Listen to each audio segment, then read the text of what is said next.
With that, the goddess gave the veil, and for her part dives back into the heaving deep like a seagull, and the dark wave closed over her. But the steadfast goodly Odysseus pondered, and heavily spake to his own brave spirit. Woe is me! Can it be that some one of the immortals is weaving a new snare for me, that she bids me quit my raft? Nay, verily, I will not yet obey, for I had sight of the shore, yet a long way off, where she told me that I might escape.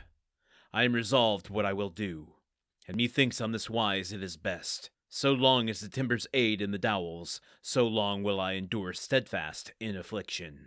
But so soon as the wave hath shattered my raft asunder, I will swim, for meanwhile no better counsel may be. While yet he pondered these things in his heart and soul, Poseidon, shaker of the earth, stirred against him a great wave, terrible and grievous, and vaulted from the crest, and therewith smote him. And as when a great tempestuous wind tosseth a heap of parched husks, and scatters them this way and that, even so did the wave scatter the long beams of the raft. But Odysseus bestrode a single beam, as one rideth on a courser, and stripped him of the garments which fair Calypso gave him.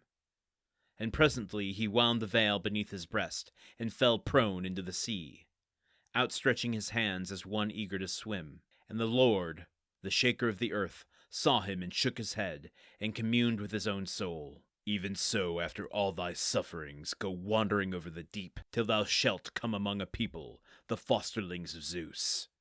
Yet for all that, I deem not that thou shalt think thyself too lightly afflicted. Therewith he lashed his steeds of the flowing manes, and came to Aegae, where is his lordly home.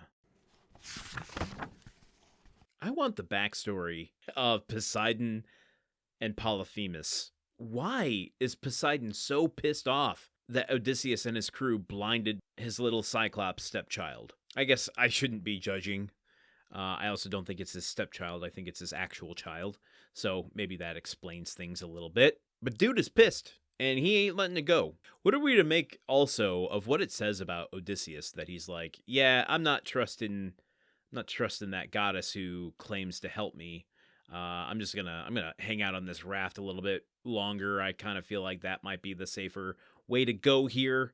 And yet, whether it be fated by Zeus, manipulated by Leucothea, or by happenstance from the actions of Poseidon, everything that she had suggested to him happens. He decides to hold on to the raft, but Poseidon throws a big old wave and it kills the raft, except for one beam that he holds onto. The winds and everything peel his clothes off. He's naked. This is very similar to a situation in the Count of Monte Cristo, in which Edmond Dante found himself naked in the sea as well. He didn't have a little veil for protection, but he was naked in the ocean. Who is going to hold Poseidon accountable to all of his actions, his cruel and unusual punishment, after all is said and done? Is that something that can be brought up in the Council of the Gods? Can we put a movement to the courts of Olympia and say, yo, everyone up here, maybe we need to indict Poseidon for something? Maybe we need to at least do an investigation, determine whether or not he was within his right or legal jurisdiction to be able to impart such incredible suffering upon one man? Is there any accountability whatsoever for the gods who watches the Watchmen? I don't have a whole lot to add to today. We're getting some action-y stuff here. I'm a little nervous for what more suffering Poseidon has in mind for Odysseus. Also curious where we're going with this. We're delaying knowing what happens to Telemachus as we're following Odysseus now. Odysseus doesn't really have a plan, I guess.